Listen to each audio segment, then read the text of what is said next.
ओम अथ श्री संक्षिप्त रामायण प्रारंभ। तपस्वाध्याय निरतं तपस्वी वाग्विदां वरं नारदं परिपप्रच्छ वाल्मीकिर्मुनिपुङ्गवम्। कोऽन्वस्मिन् साम्प्रतं लोके गुणवान् कश्च वीर्यवान् धर्मज्ञश्च कृतज्ञश्च सत्यवाक्यो दृढो व्रतः चारित्र्येण च को युक्तः सर्वभूतेषु को हितः विद्वान् कः समर्थश्च कश्चैकप्रियदर्शनः आत्मवान् को जतक्रोधो द्युतिमान् को न सूयकः कस्य बिभ्यति देवाश्च जातरोषस्य संयुगे एतदिच्छाम्यहं श्रोतुं परं कौतूहलं हि मे महर्षे त्वं समर्थोऽसि ज्ञातुमेवं विधन्नरम् श्रुत्वा चैतत्रिलोकज्ञो वाल्मीकिर्नारदो वचः श्रूयतामिति चामन्त्र्य प्रहृष्टो वाक्यमब्रवीत् बहवो दुर्लभाश्चैव ये त्वया कीर्तिता गुणाः मुने वक्ष्याम्यहं बुद्ध्वा तैर्युक्तः श्रूयतां नरः यक्ष्वाकुवंशप्रभवो रामो नाम जनैः श्रुतः नियतात्मा महावीर्यो द्युतिमान् धृतिमान् वशी बुद्धिमान् नीतिमान् वाग्मी श्रीमान् शत्रुनिबर्हणः विपुलांसो महाबाहुः कम्बुग्रीवो महाहनुः महोरस्को महेश्वासो गूढचतुररिन्दमः आजानुबाहुः सुशिराः सुललाटः सुविक्रमः समस्समविभक्ताङ्गः स्निग्धवर्णः प्रतापवान् तेन वक्षा विशालाक्षो लक्ष्मीवान् सुफलक्षणः धर्मज्ञः सत्यसन्धश्च प्रजानाञ्च हिते रतः यशस्वी ज्ञानसम्पन्नः सुचिर्वस्यः समाधिमान् प्रजापतिसमश्रीमान् धाता रिपुनिषूदनः रक्षिता जेवलोकस्य धर्मस्य परिरक्षिता रक्षिता स्वस्य धर्मस्य स्वजनस्य च रक्षिता वेदवेदाङ्गतत्त्वज्ञो धनुर्वेदे च निष्ठितः सर्वशास्त्रार्थतत्त्वज्ञः स्मृतिमान् प्रतिभानवान् सर्वलोकप्रियः साधुः अदीनात्मा विचक्षणः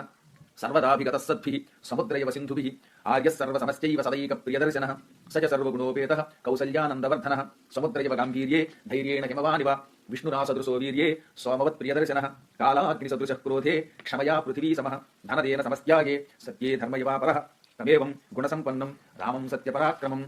ज्येष्ठं श्रेष्ठगुणैर्युक्तं प्रियं दशरथस्वतं प्रकृतीनां हितैर्युक्तं प्रकृतिप्रियकाम्यया यौवराज्येन संयोक्तुम् ऐच्छत्प्रीत्या महीपतिः तस्याभिषेकसंभारान् दृष्ट्वा भार्याथ कैकेयी पूर्वं दत्तवरादेवी वरमेन मया चता वनवासञ्च रामस्य भरतस्याभिषेचनं स सत्यवचनाद्राजा धर्मपाशेन संयतः विवासयामास सुतं रामं दशरथः प्रियं स जगामवनं वेदः प्रतिज्ञामनुपालयन् पितुर्वचननिर्देशात् कैकेय्याः प्रियकारणात् तं व्रजन्तं प्रियो भ्राता लक्ष्मणोऽनुजगामः स्नेहाद्विनयसम्पन्नः सुमित्रानन्दवर्धनः भ्रातरं दयितो भ्रातुः सौभ्रात्रमनुदर्शयन् रामस्य दयिता भार्या नित्यं प्राणसमाहिता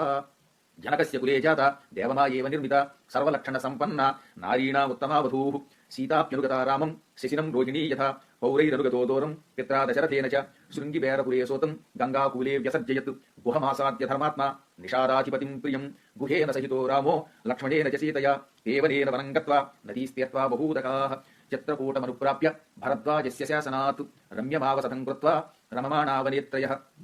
देवगन्धर्वसङ्काशाः तत्र तेऽन्यवसन् सुखं चित्रकूटं गते रामे पुत्रशोकातुरस्तथा राजा दशरथः स्वर्गं जगाम विलपन् सुतं मृते तु तस्मिन् भरतो वसिष्ठप्रमुखैर्द्विजैः नियुज्यमानो राज्याय नैच्छद्राज्यं महाबलः स जगाम वनं वीरो रामपादप्रसादकः गत्वा तु सुमहात्मानं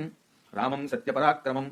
अयाचद्भ्रातरं रामम् आर्यभावपुरस्कृतः त्वमेव राजा धर्मज्ञ इति रामं वचो ब्रवीत् रामोऽपि परमोदारः सुमुखः सुमहायशाः न चैच्छत्पितुरादेशात् राज्यं रामो महाबलः पादुके चास्य राज्याय न्यासं दत्त्वा पुनः पुनः निवर्तयामास ततो भरतं भरताग्रजः सकाममनवाप्यैव रामपादावुपस्पृशन् नन्दिग्रामे करोद्राज्यं रामागमनकाङ्क्षया गते तु भरते श्रीमान् सत्यसन्धो जितेन्द्रियः रामस्तु पुनरालक्ष्य नागरस्य जनस्य च तत्रागमनमेकाग्रो दण्डकान् प्रविवेशः प्रविश्यतु महारण्यं रामो राजीवलोचनः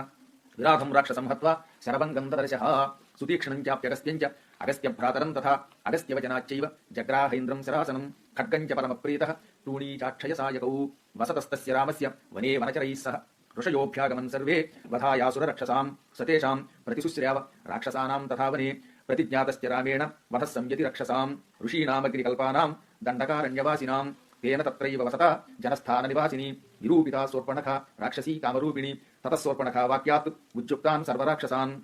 खरं त्रिशिरसं चैव दोषणं चैव राक्षसं निजघानरणे रामः तेषां चैव पदानुगान् वने तस्मिन् निवसता जनस्थाननिवासिनां रक्षसां निहतान्यासन् सहस्राणि 14 ततो ज्ञातिवधं श्रुत्वा रावणः क्रोधमुच्चितः सहायं वरयामास मारीचन्नाम राक्षसं वार्यमाणस्य बहुसो मारीचेन स रावणः न विरोधो बलवता क्षमो रावणतेन ते अनादृत्य तु तद्वाक्यं रावणः कालतोदितः जगाम सह मारीचः तस्याश्रमपदं तदा तेन मायादिनादोरम् अपवाह्य नृपात्मजौ जहार भार्यां रामस्य गृध्रं हत्वा जटायुषम् गृध्रं च निहतं दृष्ट्वा हृतां श्रुत्वा च मैथिलीं राघवः शोकसन्तप्तो विललापाकुलेन्द्रियः ततस्तेनैव शोकेन गृध्रं दग्ध्वा जटायुषं मार्गमाणो वने सीतां राक्षसं सन्ददर्शः कबन्धन्नाम रूपेण विकृतं घोरदर्शनं तं निहत्य महाबाहुः ददाह स्वर्गतश्च सः स चास्य कथयामास शबरीं धर्मचारिणीं श्रमणीं धर्मनिपुणाम् अभिगच्छेति राघव सोऽभ्यगच्छन् महातेजाः शबरीं शत्रुसूदनः शबर्या पूजितः सम्यक् रामो दशरथात्मजः पम्पातीरे हनुमता सङ्गतो वानरेणः हनुमद्वचनाच्चैव सुग्रीवेण समागतः सुग्रीवाय च तत्सर्वं शंसद्रामो महाबलः आदितस्तद्यथा वृत्तं सीतायाश्च विशेषतः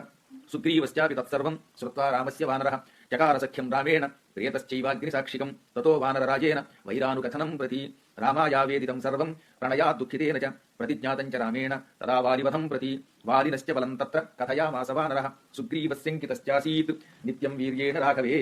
राघवप्रत्ययार्थं तु दुन्दुभेः कायमुत्तमं दर्शयामास सुग्रीवो महापर्वतसन्निभम्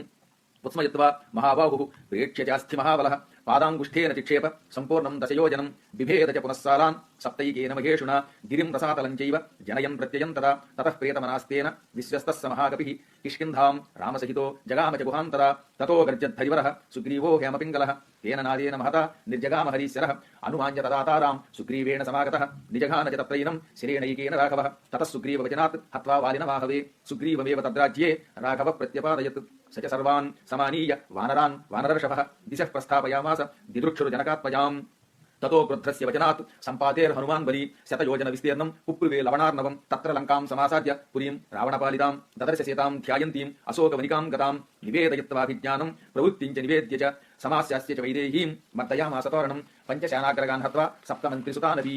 सोरमक्षं च निष्पिष्य ग्रहणं समुपागमत् अस्त्रेणोन्मुक्तमात्मानं ज्ञात्वा पयिता महाद्वरात् मर्शयन् राक्षसान् वीरो यन्त्रिणस्तान् यदुच्छया ततो दग्ध्वा पुरीं लङ्कां ऋते सेताञ्च मैथिलीं रामाय प्रियमाख्यातुं पुनरायान् महाकपिः सोऽभिगम्य महात्मानं कृत्वा रामं प्रदक्षिणं न्यवेदयदमे यात्मा तुष्टासीतेति तत्त्वतः ततः सुग्रीवसहितो गत्वा तीरं वहोदधेः समुद्रं क्षोभयामास शरैरादित्यसन्निभैः दर्शयामास चात्मानं समुद्रस्सरितां पतिः समुद्रवचनाच्चैव नलं सेतुमकारयत् तेन गत्वा पुरीं लङ्कां हत्वा रावणमाहवे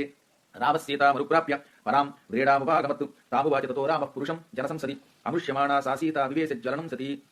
ततोऽग्निवचनात् सेतां ज्ञात्वा विगतकल्मषां बभौ रामः सम्प्रहृष्टः पूजितः सर्वदैवतैः कर्मणा तेन महता त्रैलोक्यं सचराचरं सदेवर्षिगणं तुष्टं राघवस्य महात्मनः अभिषिच्य च लङ्कायां राक्षसेन्द्रं विभीषणं कृतकृत्यस्तदा रामो विद्यरः प्रमुमोदः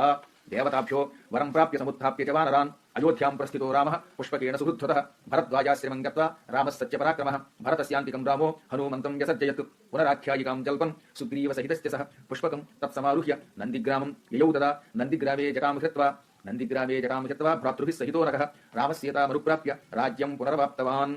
प्रहृष्टो मुदितो लोकः तुष्टः पुष्टः सुधार्मिकः निरामयो ह्यरोगश्च दुर्भिक्षभयवर्जितः न पुत्रमरणं किञ्चित् द्रक्ष्यन्ति पुरुषाः क्वचित् नार्यश्चाविधवा नित्यं भविष्यन्ति पतिव्रताः न चाग्निजं भयं किञ्चित् नाप्सु मज्जन्ति जन्तवः न वातजं भयं किञ्चित् नापि चरकृतं तथा न चापि क्षुद्भयं तत्र न तस्करभयं तथा नगराणि च राष्ट्राणि धनधान्ययुतानि च नित्यं प्रमुदिताः सर्वे यथा कृतयुगे तथा अस्य मेधशतैरिष्ट्वा तथा बहुसुवर्णकैः गवां कोट्ययुतं दत्त्वा विद्वद्भ्यो विधिपूर्वकम् असङ्ख्येयं धनं दत्त्वा ब्राह्मणेभ्यो महायशाः राजवंशान् शतगुणान् स्थापयिष्यति राघवः चातुर्वर्ण्यं च लोकेऽस्मिन् स्वे स्वे धर्मे नियोक्ष्यति दशवर्षशतानि च रामो राज्यमुपासित्वा ब्रह्मलोकं प्रयास्यति इदं पवित्रं पापघ्नं पुण्यं वेदैश्च संविदं यः पठेद् रामचरितं सर्वपापैः प्रमुच्यते एतदाख्यानमायुष्यं पठन् रामायणं नरः सपुत्रपौत्रः सगणः प्रेत्य स्वर्गे महीयते पठन् गिरो वाग्वृषभत्वमीयात् स्यात् क्षत्रियो भूमिपतित्वमीयात् वणिज्जनः पण्यफलत्वमीयात् जनस्य शूद्रोऽपि महत्त्वमीयात्। ॐ श्री गुरुभ्यो नमः।